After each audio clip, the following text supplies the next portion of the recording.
कृष्ण उस रथ पे आरूढ़ होकर बलराम सहित चले गए थे। यदि कोई इस तर्क लगाए तो सामने से कुतर्क के भाव, सामने से वितर्क के भाव से, उस तर्क को खंडन करने के भाव से हम ये कहेंगे, अच्छा प्रभु तो गए, ब्रजवासी तो नहीं गए।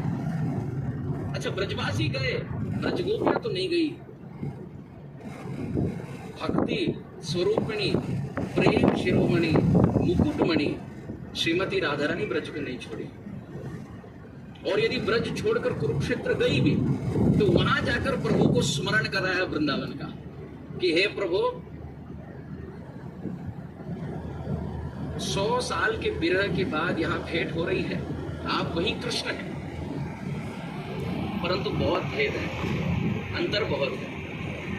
तब तो वहां वक्षस्थल में स्थित वनमाली वैजयंती माला का दर्शन होता था, यहां तो देखो कवच लगाकर आप खड़े हैं द्वारकाधीश।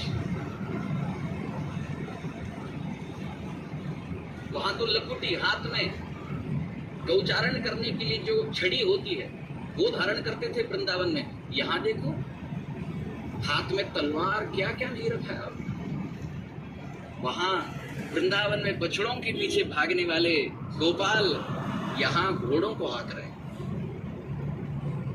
वहां नंगे पांव चलकर वृंदावन के ब्रजरज को अपने चरण चिन्ह से अंकित करने वाले श्याम सुंदर अब देखो मोतियों से जटित पादुका लगाकर। वहां मोर मुकुटधारी बरहा पीड़म नटवर बपु, जिनके वर्णन के प्रारंभ में बरहा पीड़म ऐसा मुकुट धारण करते थे ठाकुर जी की, दूर से देखा जाए तो ऐसा लगता था कि मोर चढ़कर बैठा है, इतने पंख, एक दो नहीं, दूर से देखो तो ऐसा लगता है कि मोर चढ़ गया हो, पंख दिखा रहा विस्तृत करके। एक दो से तो काम चलता था, जहां न काम चलता था तीरों और कमानों से, महान विजयी नटवर की होती थी केवल मुरली के तान से। केवल बंसी वादन से भागते थे प्रभु, कल्प वृक्ष पे चढ़कर शाखाओं में चरण रखकर पंचम स्वर बजाने वाले श्याम सुंदर मोर मुकुटधारी। अब देखो कितने भारी मुकुट पहनकर खड़े हैं कुरुक्षेत्र में। हमारे महाराज जी कई बार कहते थे, हम गए हैं गृहस्थों के घर में, महाराज जी की वाणी, हम गए गृहस्थों के घर में और उनके ऑल्टर पे इतने छोटे से गोपाल और इतने बड़ी मुकुट ऊपर। कई बार तो महाराज जी कहते, कई बार तो लगता है इतने सालों से छोटे गोपाल को मुकुट लगा लगा कर बड़े हुए ठाकुर जी तो त्रिभंग हो ही गए मुकुट के भार से। परंतु वृंदावन में ऐसी शोभा नहीं है, फेटा धारण करते हैं, पगड़ी धारण करते हैं, उसमें सुंदर मोर पंख। तो राधा रानी वहां कुरुक्षेत्र में भी आकर श्याम सुंदर को स्मरण कराती है, आप वही श्याम सुंदर हैं, हम वही राधिका हैं, ये वही ब्रजांगना है, ब्रजगोपियां हैं। और ये चैत्र महीने की वही पूर्णिमा तिथि है, परंतु मन में वो प्रेम उल्लास प्रस्फुटित नहीं हो रहा यहाँ, क्योंकि आज भी चित्त यमुना के तट पर शरद कालीन रासलीला का स्मरण करके गदगद हो रहा है। इस कुरुक्षेत्र में वो भाव नहीं, इस तीर्थ में वो भाव नहीं।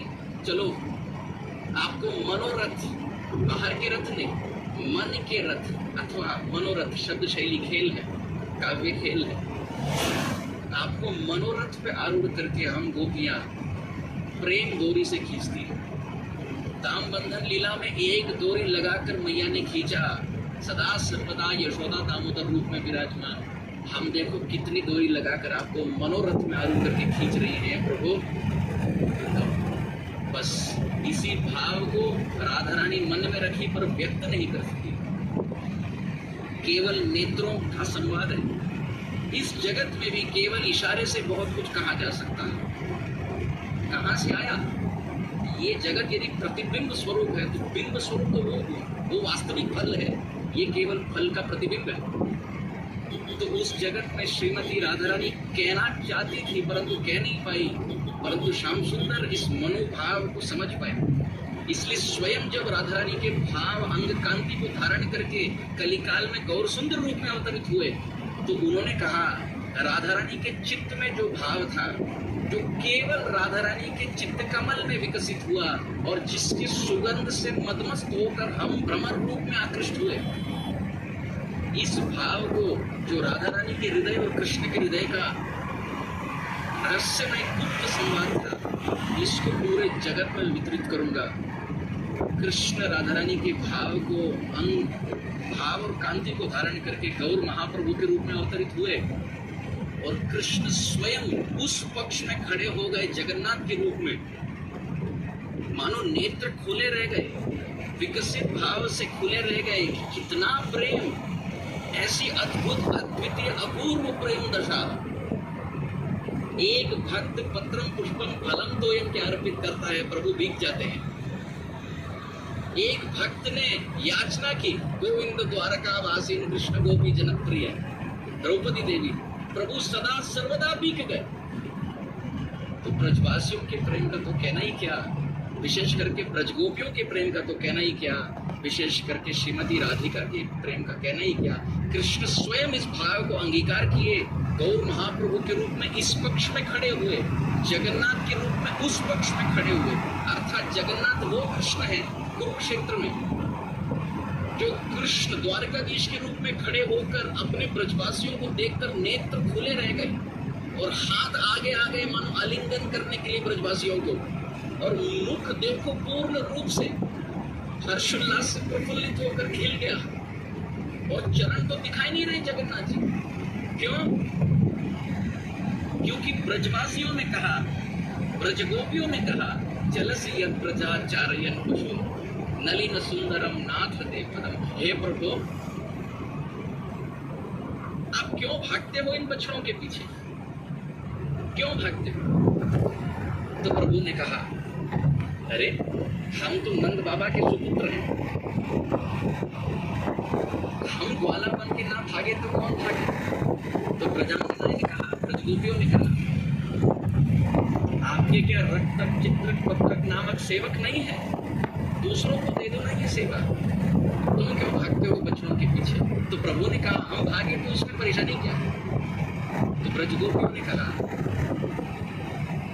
बछड़े और गैया भागती है तृण खाने के लिए, तृण लोभे न गह्वरम, तृण लोभ से भागती है, परंतु भागने तो इनको इनके चरण में इतने सुंदर स्वाभाविक पादुका प्रभु लगा के दिए हैं। कोई भी गाय को देख लीजिए, बछड़े को देख लीजिए,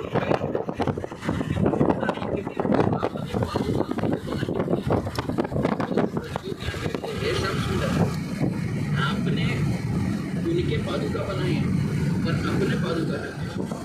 आप नंगे भागते हैं उन बछड़ों के पीछे जो भागते हैं तृण के पीछे। तृण कई बार तो पत्थर के बीच में फंसा होता है, इसके पीछे भागते भागते बछड़े और गाय छलांग लगाती है, उनको तो दर्द नहीं होता, उनको कोई चोट कष्ट क्लेश नहीं होता, परंतु आप उनके तृण चरण अनुगम, तृण के पीछे भागने वाले बछड़ों के पीछे आप भागते हो।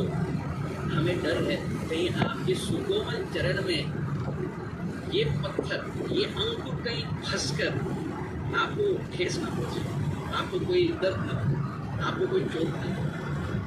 तो ब्रजगोपियों ने कहा, हाँ तो ये है, हे प्रभु, आपके सुकोमल चरण को हम हमारे हृदय में रख दें, सुरक्षित रखें हृदय में, परंतु फिर ये परेशानी है कि हम कठोर पत्थर दिल वाली,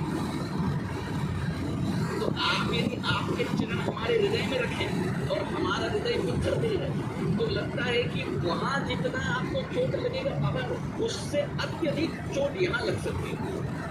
परंतु भाव ये भी है, आप जब पत्थर को चरणों से स्पर्श करते हैं और अपने भक्तों का चिंतन करते हैं, प्रेम विवशता के कारण शरीर में आपका जो ताप है, तापमान है, बढ़ने लगता है, और इससे जो भी पत्थर में आप चरण रखते हैं वो पत्थर पिघल जाता है और आपके चरण के चिन्ह अंकित होते हैं। तो ठीक है प्रभु, आप आपके चरण हमारे हृदय, पत्थर रूपी हृदय में रख दीजिए। हाँ, कठोर पत्थर दिल है हमारा, परंतु आप यदि शुद्ध भक्तों का स्मरण करेंगे, राधा रानी का स्मरण करेंगे, हे श्याम सुंदर, तो हमारा पत्थर दिल भी, पत्थर हृदय भी द्रवित हो जाएगा और आपको कष्ट नहीं होगा, बल्कि आपके चरण सदा सर्वदा हमारे चित्त, हमारे अंतःकरण में अंकित हो जाएंगे।